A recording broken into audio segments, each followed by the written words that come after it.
संकटांचा डोंगर समोर असतानाही कसं लढावं हे कोणाकडून शिकावं तर ते व्यक्तिमत्व आहे अनुरिमा सिन्हा यांचं। अनुरिमा सिन्हा या भारतातील सर्वात पहिल्या माउंट एव्हरेस्ट सर करणाऱ्या दिव्यांग गिर्यारोहक आहेत। 2011 मध्ये व्हॉलीबॉल आंतरराष्ट्रीय स्तरावर खेळणाऱ्या खेळाडू अनुरिमा सिन्हा यांना काही गुंडांनी ट्रेनमधून फेकून दिलं। रात्रभर त्या असह्य वेदनेने रेल्वे रुळावर पडून होत्या। या दुर्घटनेमुळे त्यांना आपला एक पाय गमवावा लागला तर दुसऱ्या पायामध्ये रॉड टाकावी लागली।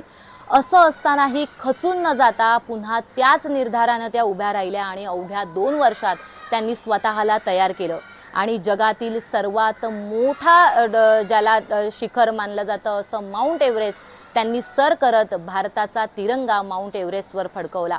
ज्यांच्या समोर माउंट एव्हरेस्टही थिट पडलं असं नाव आहे अनुरिमा सिन्हा यांचं।